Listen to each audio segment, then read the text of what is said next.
एक गोली, दूसरी गोली,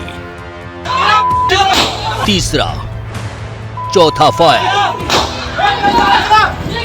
बदमाश गोलियां दागते रहे, चीख पुकार मचती रही। वक्त सुबह 4:30 बजे। जगह आरके पुरम, दिल्ली।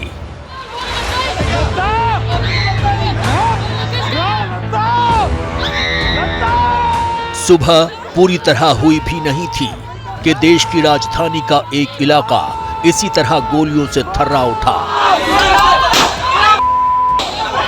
पब्लिक जमा थी, महिलाएं और बच्चे भी मौजूद थे। बावजूद इसके हमलावर ताबड़तोड़ गोलियां दागते रहे और फिर धमकी देते आराम से फरार हो गए। लेकिन तब तक 2 महिलाओं को गोली लग चुकी थी। दिल्ली के आरके पुरम इलाके में आज सुबह तड़के एक सनसनीखेज घटना जो है वो सामने आई है।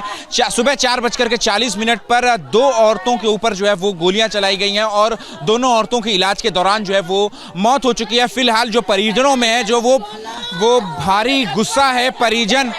परिजन जो है वो में काफी गुस्सा है। जिन महिलाओं की हत्या हुई है उनमें एक की उम्र 30 साल और दूसरी 29 साल की थी।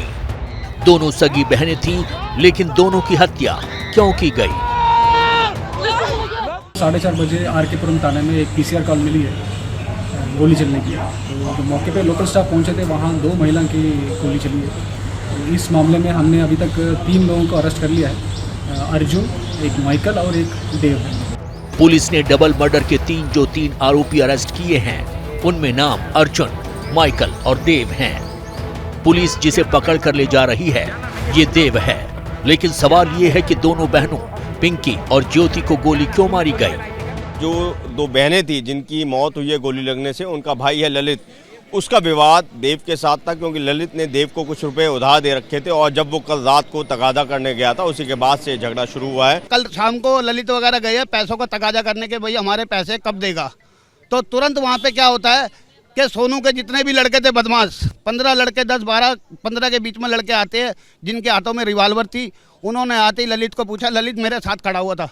और उसके बाद उन्होंने गोली चलाने के बाद जैसे गोली चलाई है तो ललित की बहन थी जो ललित के बचाव में आगे आई। जैसे आगे आई उस लड़की को गोली लग गई।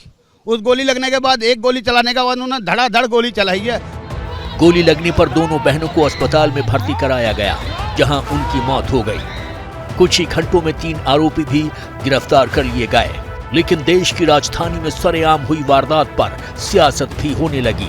वारदात को लेकर दिल्ली के सीएम अरविंद केजरीवाल ने ट्वीट किया, लिखा, दिल्ली के लोग अपने आप को बहुत असुरक्षित महसूस करने लगे हैं। जिन लोगों को दिल्ली की कानून व्यवस्था संभालनी है वो कानून व्यवस्था ठीक करने के बजाय पूरी दिल्ली सरकार पर कब्जा करने का षड्यंत्र कर रहे हैं।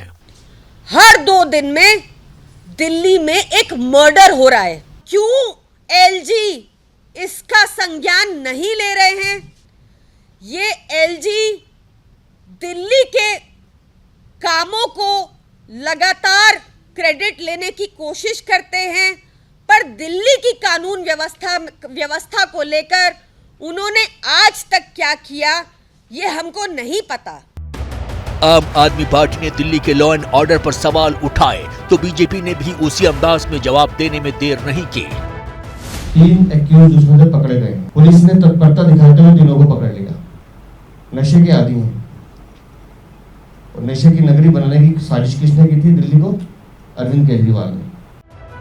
बात राजधानी में हुई सनसनीखेज वारदात की थी, लिहाजा कांग्रेस भी पीछे नहीं रही।